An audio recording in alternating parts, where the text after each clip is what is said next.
नमस्कार साथियों। आज हम एक ऐसे विषय पर विस्तार से चर्चा करने जा रहे हैं जिसने देश के लाखों पेंशन धारकों, सेवानिवृत्त कर्मचारियों और उनके परिवारों के बीच पिछले कई महीनों से लगातार चर्चा और जिज्ञासा का माहौल बना रखा है। हर तरफ एक ही सवाल बार बार सुनाई देता है कि क्या सचमुच ईपीएस 95 पेंशन योजना में बड़ा बदलाव होने वाला है? क्या न्यूनतम पेंशन को बढ़ाकर 7,500 रुपए करने का फैसला हो चुका है? क्या उन नियमों में बदलाव किया गया है जिनके कारण कई पेंशनरों को सीमित लाभ मिल पाता है? और क्या साल 2026 में महंगाई भत्ते में ऐसी बढ़ोतरी होने वाली है जो सेवानिवृत्त कर्मचारियों की आय में वास्तविक राहत लेकर आएगी? इन सभी सवालों के जवाब खोजने के लिए आज की यह विस्तृत प्रस्तुति तैयार की गई है ताकि आप तक केवल वही जानकारी पहुंचे जो तथ्यों पर आधारित हो और जिसका संबंध वास्तविक सरकारी प्रक्रिया और आधिकारिक करपारी पर भारू दस्तावेजों से हो। क्योंकि आज के दौर में जहां हर व्यक्ति के हाथ में स्मार्टफोन है और हर सोशल मीडिया प्लेटफॉर्म पर हजारों तरह की सूचनाएं लगातार घूमती रहती हैं, वहां सच और अफवाह के बीच अंतर करना पहले से कहीं अधिक आवश्यक हो गया है। कई बार एक अपुष्ट संदेश कुछ ही मिनटों में हजारों लोगों तक पहुंच जाता है और फिर वह एक खबर की तरह फैल जाता है, जबकि उसके पीछे कोई आधिकारिक प्रमाण मौजूद नहीं होता। यही कारण है कि पेंशन और सरकारी योजनाओं से जुड़ी खबरों को समझने के लिए हमें थोड़ी सावधानी और धैर्य के साथ हर जानकारी को परखना जरूरी हो जाता है। सबसे पहले उस मुद्दे पर बात करना जरूरी है जिसने सबसे अधिक हलचल पैदा की है, और वह है न्यूनतम पेंशन को 7,500 रुपए प्रति माह करने का दावा उत्साह था। पिछले कुछ समय से सोशल मीडिया पर अनेक संदेश तेजी से फैल रहे हैं जिनमें कहा जा रहा है कि सरकार ने अब यह तय कर लिया है कि ईपीएस 95 के तहत सभी पात्र पेंशनरों को कम से कम 7,500 रुपए प्रति माह दिए जाएंगे।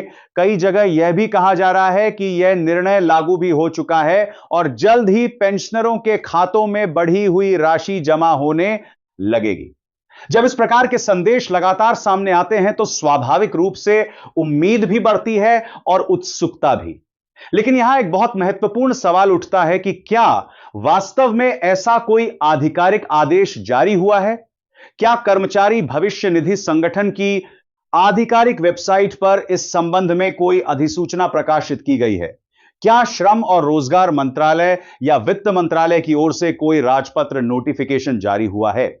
जब इन सभी आधिकारिक स्रोतों की सावधानी पूर्वक जांच की जाती है तो अभी तक ऐसा कोई प्रमाणित दस्तावेज सामने नहीं आता जो यह स्पष्ट रूप से बताए कि न्यूनतम पेंशन 7,500 रुपए कर दी गई है। इसका अर्थ यह नहीं है कि इस विषय पर चर्चा नहीं हुई है। वास्तव में पेंशनर संगठनों और कर्मचारी संघों द्वारा कई वर्षों से यह मांग लगातार उठाई जाती रही है कि ईपीएस 95 के अंतर्गत मिलने वाली न्यूनतम पेंशन को बढ़ाया जाए ताकि सेवानिवृत्त कर्मचारियों को बढ़ती महंगाई के बीच बेहतर आर्थिक सुरक्षा मिल सके। कई प्रतिनिधिमंडल इस विषय पर सरकार के समक्ष ज्ञापन भी दे चुके हैं और कई बार बैठकों में इस विषय पर विचार विमर्श भी हुआ है। लेकिन किसी भी मांग का चर्चा में होना और उसका आधिकारिक नीति में बदल जाना दो अलग अलग प्रक्रियाएं होती हैं। जब तक केंद्रीय मंत्रिमंडल किसी प्रस्ताव को मंजूरी नहीं देता और जब तक संबंधित मंत्रालय औपचारिक अधिसूचना जारी नहीं करता, तब तक वह केवल प्रस्ताव या सुझाव के रूप में ही माना जाता है। इसी संदर्भ में एक और विषय है जो पिछले कुछ समय से चर्चा में है, और वह है 36 महीने की शर्त को लेकर फैल रही अलग अलग तरह की बातें।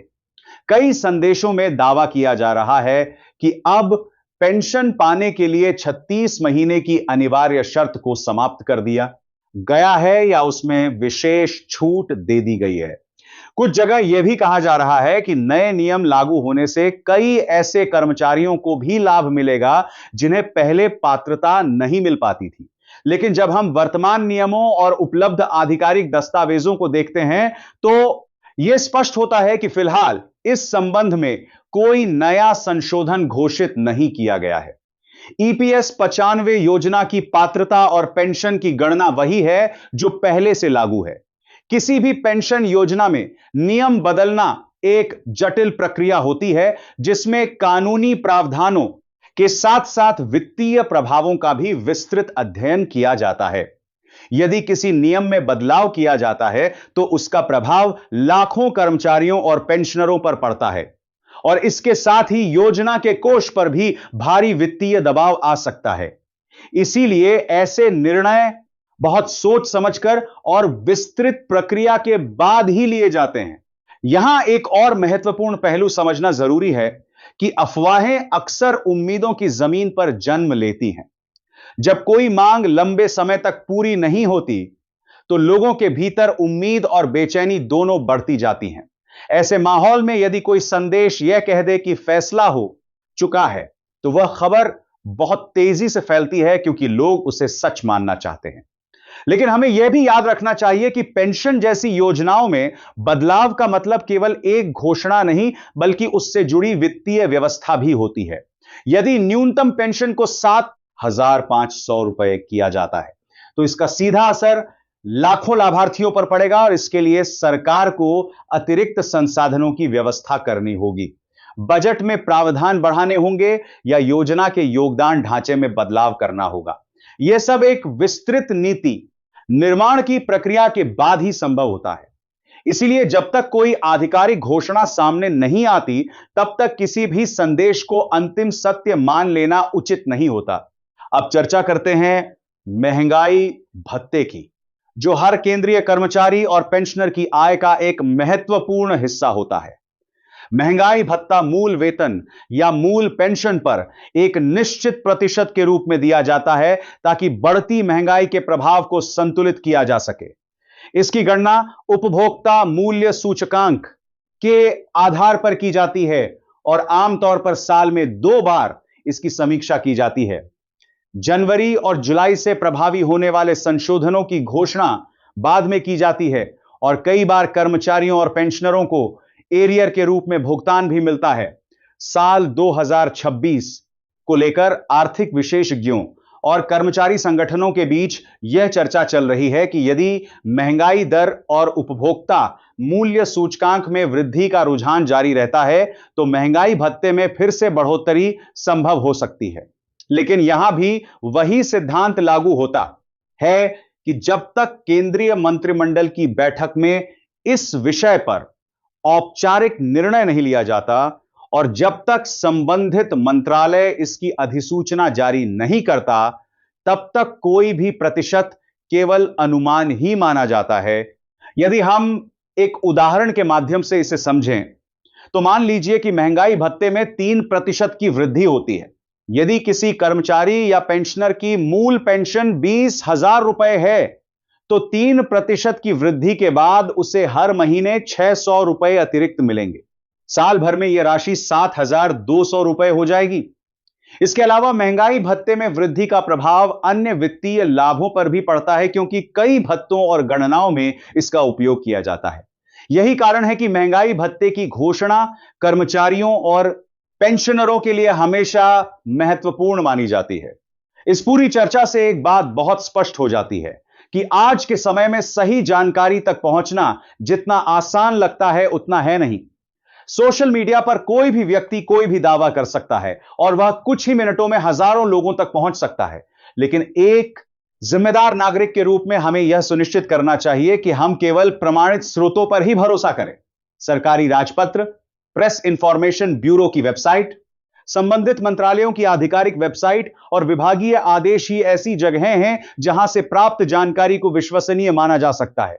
आज की इस विस्तृत प्रस्तुति का सार यही है कि फिलहाल ईपीएस 95 के अंतर्गत न्यूनतम पेंशन को 7,500 रुपए करने का कोई आधिकारिक आदेश जारी नहीं हुआ है।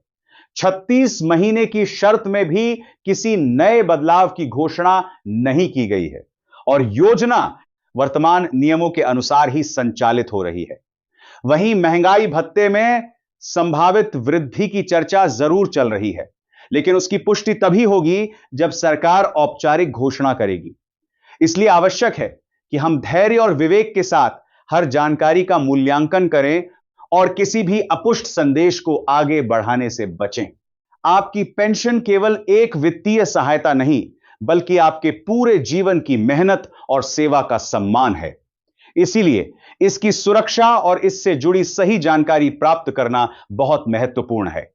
यदि भविष्य में सरकार इस विषय पर कोई सकारात्मक निर्णय लेती है, तो उसकी आधिकारिक सूचना सार्वजनिक रूप से उपलब्ध होगी और सभी पात्र लोगों तक उसका लाभ पहुंचेगा। तब तक के लिए जागरूक रहना और सही जानकारी को अपनाना ही सबसे बड़ी समझदारी है। इसी विश्वास और जिम्मेदारी के साथ हम आगे भी आपके सामने इसी प्रकार तथ्य आधारित विश्लेषण प्रस्तुत करते रहेंगे, ताकि आप सुरक्षित रहें, जागरूक रहें और अपने भविष्य से जुड़े निर्णय पूरी जानकारी के साथ ले सकें। धन्यवाद।